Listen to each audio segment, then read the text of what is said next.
السلام علیکم، ستړي مشئ. نن پیلنی دروالمریز کال د ورید میاشتې 14مه چې د اپریل 4 نیټې سره سمون لري. ستاسو پام رااړوي د دې مهال خبرونو ته.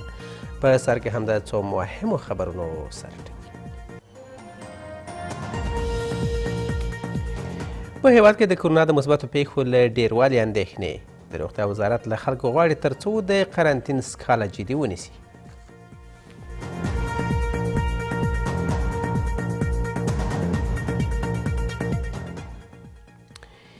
د سیاسي لانجو د هوارۍ هڅې. حامد کرزي او عبدالرب رسول سیاف په دې اړه له عبدالله سره نن یو ځل بیا لیدلي.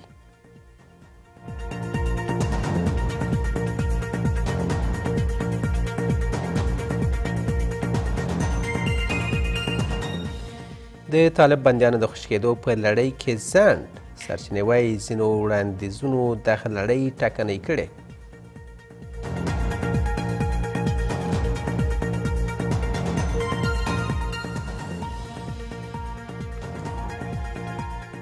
او په نړۍ کې د کرونا د مثبتو پیښو ډیروالی.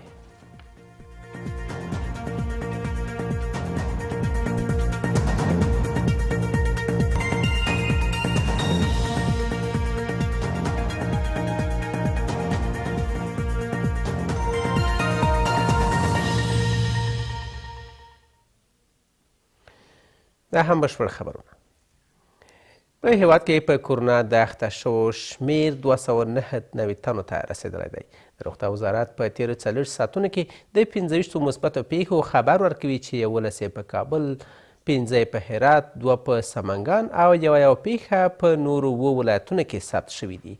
دغه وزارت له کرونا سره د مبارزې په برخه کې د هیوادوالو رول اړین ګڼي او خبرداری ورکوي که چیرې په دې برخه کې ناغېړي وشي وضعیت به له کړکېچ سره مخ شي. په هیواد کې د کرونا ویروس مثبتې پیښې 209 نوي ته لوړې شوې. د عامې روغتیا وزارت په تیرو 4 ګړیو کې د 25 نویو مثبتو پیښو له ثبتېدو خبر ورکوي چې په کابل کې 11 پیښې، په هرات کې 15 پیښې، په سمنګان کې 2 پیښې او یوه مثبته پیښه هم په بلخ، فاریاب، لوګر، غزني، غور، نیمروز او کندوز ولایتونو کې ثبت شوي دي. دا ویروس د هیواد په 22 ولایتونو کې خپور شوی چې د همګرۍ هرات له 204 پیښو سره ډیر شمیر اخته کسان لري او وروسته له هغې په کابل کې 41 پیښې ثبت شوي. در 24 ساعت گذشته 25 واقعه مثبت داشتیم که از او جمله در کابل 11 واقعه مثبت، هرات 5 واقعه مثبت، سمنگان 2 واقعه مثبت و همچنین ولایت‌های بلخ، فاریاب، غزنی، لوگر، نیمروز و غور هر کدام یک واقعه مثبت داشتیم. همچنان یک سمپل مشکوک از یک مریض در ولایت کندوز گرفته شده بود که فعلا تحت مداوا در ولایت بدخشان است، او هم مثبت بود. د روغتیا وزارت مني چې د کووید 19 ویروس د اخته کسانو شمیر د ډیریدو په حال کې دی او د دې خطرناک ویروس پر وړاندې د مبارزې لپاره د هیوادوالو همکاري اړینه بولي. د دې وزارت ویان احتیا ورکوي چې د ویروس پر وړاندې د مبارزې لپاره روغتیایي سپارښتنو ته د نه پاملرنې په صورت کې حالت به له دې نه هم بدتر شي. اگر همکاری مردم باشه، سیر سعودیش انشاءالله تا هنوز سیر سعودیش در افغانستان شروع نشده که به شکل سرسماور بلند بره، اما اگر واقعات ما زیاد میشه، اگر مرگ و میر بیشتر تر میشه، بنان ای بدون همکاری مردم نمیشه که ما جلوگیری بتونیم از این و گراف به سیر سعودیش به سیر نزولی مبادل بسازیم. په افغانستان کې د کووید 19 ویروس د 209 نوي اخته کسانو ترمنځ تر اوسه 7 تنه مړه او 12 تنه نور بیا روغ شوي دي. په هیواد کې د کرونا ویروس د مثبتو پیښو په ډیریدو سره ښارونه یو د بل پسې قرنطین کیږي. د هرات، کابل، بلخ وروسته د سمنګان، بغلان، نیمروز او فراه ولایتونو سیمه ییزو چارواکو هم د کووید 19 ویروس د خپرېدو د مخنیوي لپاره په ښار کې ګرځ بندیز ولګاوه. په همدې حال کې د روغتیا وزارت په ښارونو او بیا په ځانګړې توګه په کابل کې ګرځ بندیز د قناعت وړ نه بولي او خلکو ته په دې اړه خبرداری ورکوي. په هیواد کې د کووید 19 ویروس د خپرېدو ډیریدو سره ښارونه یو د بل وروسته د قرنطین کېدو په لور ځي. د هرات، کابل او بلخ وروسته اوس د سمنګان، بغلان، نیمروز او فراه ولایتونو سیمه ییز چارواکو له دې ویروس سره د مبارزې لپاره د ګرځبندیز خبر ورکړ. کابل چې د ګرځبندیز په 8مه ورځ کې دی، خو ډیری د کرونا له ګواښه بې خبره دی او په ښار کې ګڼه ګوڼه لږه شوې نه ده. در کابل ما قیودی که وضع شده و بخاطر که رفت آمد کمتر باشه به هیچ وجه بسنده نیست. ما شما میبینیم هنوز هم تردد موتورها فوق العاده زیاد از گشت و گذار غیر ضروری شاهد هستیم و اگر ادامه بدیم چالش های زیادی را بار خواهد آورد. هر از امروز هر از فردا پلیس جدیتر و مصمم بودن هم اما جدیتر عمل خواهد کرد و با متخلفین برخورد قانونی صورت میگیرد. په سمنګان کې چې د کرونا ویروس شپږ مثبت پیښې ثبت شوې دي، اوس یې سیمه ییز چارواکي د ښار د قرنطین کېدو د لومړني پړاو خبر ورکوي. پلیس ما، قماندانی امنیه ما، امنیت ملی ما چیزی که قیوداتی که وضع میکنه، دکتر صاحبا چیزی که قیوداتی که وضع میکنه دو همکاری بکنین. البته این همکاری به نفع فرد مردم سمنگان هست. د سمنګان په گاوند کې د بغلان ولایت هم د کرونا د خپرېدو د مخنیوي لپاره تابعیاوې نیولې دي. د بغلان د پولیسو ویان وایي چې د سیمه ییزې ادارې د پریکړې پر بنسټ بغلان به تر راتلونکو 21 ورځو قرنطین شي. پلیس ولایت بغلان تمام شهر مسدود ساختن و از تمام مردم عزیز ولایت بغلان خواهش ما هم است با پلیس جان همکاری کنند، چون موضوع کرونا را جدی بگیرن تا بتوانند خدای ناخواسته ضررش به فامیلشان نرسد. د هیواد په لویدیځ کې د فراه ولایت چې د کرونا ویروس د مثبتو پیښو د لوړ شمیر لرونکو ولایتونو په ډله کې دی، د دې ولایت پازوال د ګرځبندیز د پرځای کولو خبر ورکوي. په دې خاطر باندې چې دا ویروس سره موږ د شیوع سره مبارزه وکړو، ځینې تدابیر مو نیولي دي. هغه دا چې په ښار کې ګشت ګذار نسبت پخوا پورې کم شوی. په بلخ کې چې مخکې له دې د کووډ-19 د تشخیص لپاره د ازمایښت ځای د نشتون له کبله اندېښنې ښودل کېدې، اوس د کرونا د تشخیص مرکز پکې جوړ شوی دی. امروز ما شاهد افتتاح اولین لابراتوار چک مریضای کرونا در صفحات شمال هستیم که این میتونه تا 9 ولایت کور بکنه. اوس مهال یوازې په کابل، هرات، بلخ او ننګرهار ولایتونو کې د کووډ-19 د تشخیص مرکزونه شتون لري. هغه څه چې د دې لامل شوی چې د دې ویروس د شکمنو پیښو د تشخیص بهیر حتی څو ورځې وځنډېږي.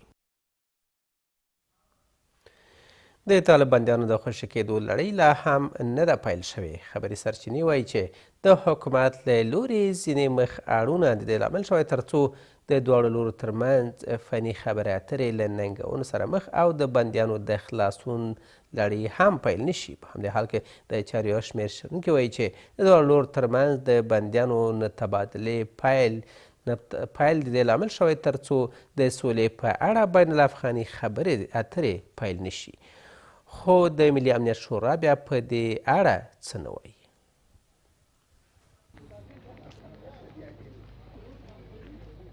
څلور ورځې کېږي چې د طالبانو درې کسیز پلاوی د حکومت له فني ډلې سره د بندیانو د خوشي کېدو د بهیر د پیل اړوند په خبرو بوخت دی، خو دا بهیر لا هم نه دی پیل شوی. دې ډلې ته نږدې سرچینې د حکومت له لورې د نویو اړونو خبر ورکوي او وایي چې دې شرطونو دا بهیر له ستونزو سره مخامخ کړی دی. غالبا از طرف دولت بعضی شرایطی که وضع شده گفتگو روی همان شرایط و موضوعات دیگری که منوط و مربوط به مسائل تکنیکی میشه مشکلات را به بار آورده است. غالبا در این جریان هفته رهایی بندیا شروع شد. خو یو شمېر نور بیا د بندیانو د خوشي کېدو پر څرنګوالي د خبرو د غځېدو پړه د بهرانیانو پر غاړه اچوي. په دې باور دي چې امریکایان د بندیانو د خوشي کېدو د بهیر له انجمنولو سره په افغانستان کې د خپل بقا حاصل لري.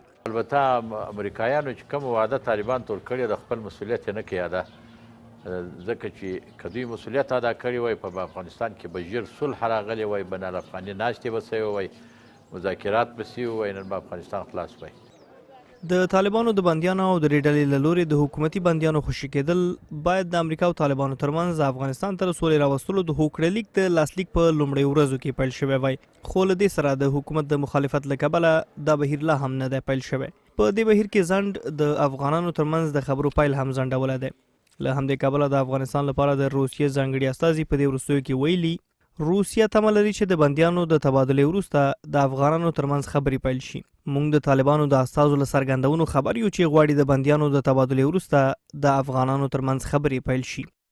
تر اوسه پورې بین الافغاني مذاکراتو ته دغه یوه مرحله چې طالبان باید خوشي شي، زندانیان باید خوشي شي، حکومتي زندانیان د طالبانو سره او د طالب زندانیان د حکومت سره د 6,000 کسان باید خوشي شي تر څو بین الافغاني مذاکرات ته لار هواره شي. مخکې د ملي امنیت شورا ویلي چې د حکومت د فني ډلې او د طالبانو د پلاوي ترمنځ یو بحث د جګړې ډګر ته د طالب بندیانو له نستنېدو د حکومت ډاډ دی. نن د ملي امنیت د شورا دفتر په دې برخه کې د پرمختګونو اړوند جزئیات ورنکړل. حامد کرزي او عبدالرب رسول سیاف یو ځل بیا د سیاسي لانجو د هوارۍ لپاره له عبدالله سره ولیدل.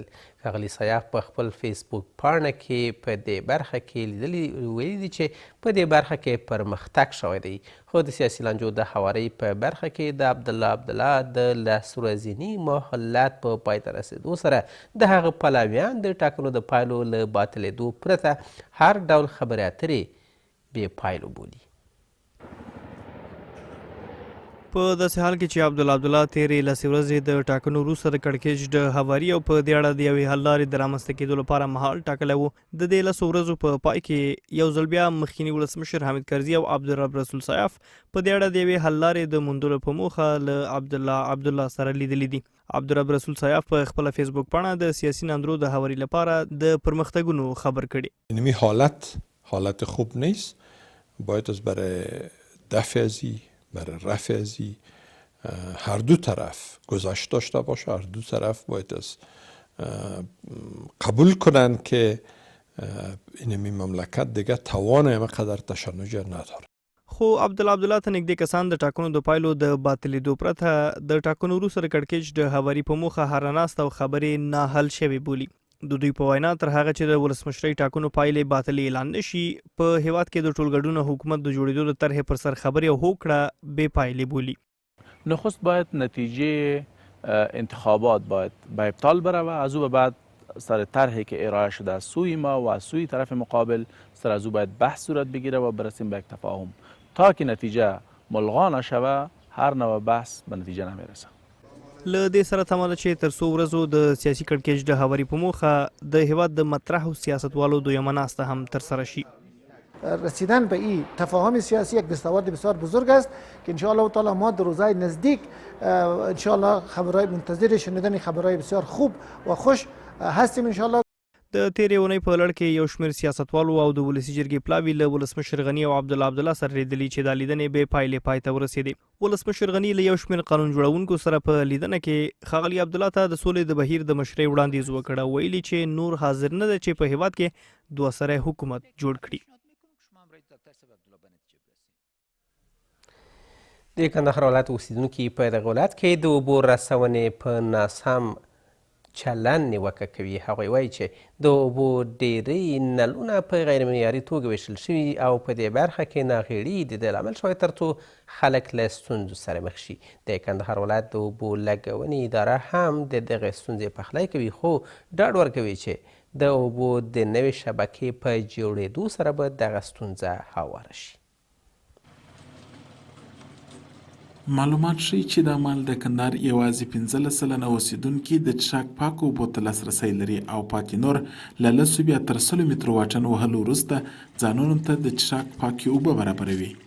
د کندهار نهه ولایت چې د دې ولایت په کچه له ګڼ میشتو سیمو بلل کیږي، اوسیدونکي د نل اوبو له کمښت څخه شکایت لري.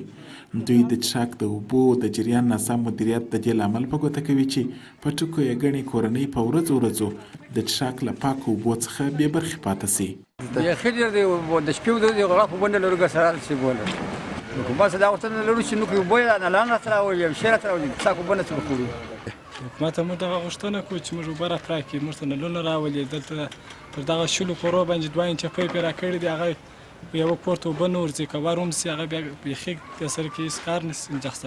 د کندهار په شمالي برخه کې د څښاک اوبو د کمښت ستونزه بیا د کندهار د اوبو رسونې ادارې مشر محمد نادر کاکړ د پاکو اوبو د زیرمو کمښت په ګوته کوي. کاکړ وایي دا ستونزې به په کندهار ښار او شاولي کوټ ولسوالۍ کې د دالۍ بند د ظرفیت لوړونې پروژې په عملي کېدو سره پای ته ورسیږي او د دې ولایت ټولو اوسیدونکو ته به د نل پاکې اوبه ورسیږي.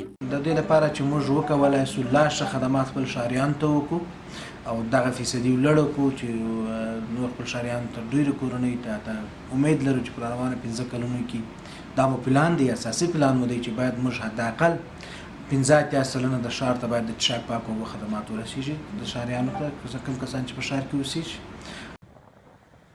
د کندهار ولایت چارواکو ویلي چې د دې ولایت په شاولي کوټ کې د دالۍ بند د ارتفاع د لوړولو د یو شمېر کوچنیو بندونو په جوړولو سره به ځینې داسې شبکې هم جوړې شي چې له مخې به یې پاکې اوبه زیرمه او بیا به د بیلو موخو لپاره د کارونې وړ وګرځي.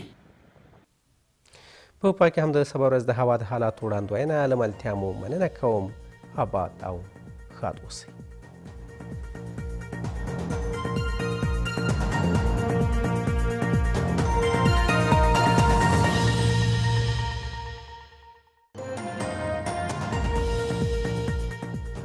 کابل مرین د تودوخې لوړه درجه 19 اوه. مزار شریف لمرین د تودوخې لوړه درجه 23 14. هرات نیمه ورځ د تودوخې لوړه درجه 23 9. جلال آباد لمرین د تودوخې لوړه درجه 23 14. بامیان د واورې اټکل د تودوخې لوړه درجه 3 -. کندوز نیمه ورځ د تودوخې لوړه درجه 15 12. کندهار لمرین د تودوخې لوړه درجه 28 13. غزنی لمرین د تودوخې لوړه درجه 15 3. میمنه نیمه ورځ د تودوخې لوړه درجه 22 10. د بدخشان فیض آباد اورښت د تودوخې لوړه درجه 0 6. اسلام آباد نیمه ورځ د تودوخې لوړه درجه 25 15. نوی دهلی نیمه ورځ د تودوخې لوړه درجه 23 اوه. تاشکند نیمه ورځ د تودوخې لوړه درجه 21 11. دوشنبه اورښت د تودوخې لوړه درجه 0 9. تهران نیمه ورځ د تودوخې لوړه درجه 0 10. دوبی نیمه ورځ د تودوخې لوړه درجه 22 22. استانبول اورښت د تودوخې لوړه درجه 11 8. مسکو نیمه ورځ د تودوخې لوړه درجه 6 -3. بیجینګ ورځ د تودوخې لوړه درجه 14 10. او همداشان اشقاباد اورښت د تودوخې لوړه درجه 14 11 اټکل شوی.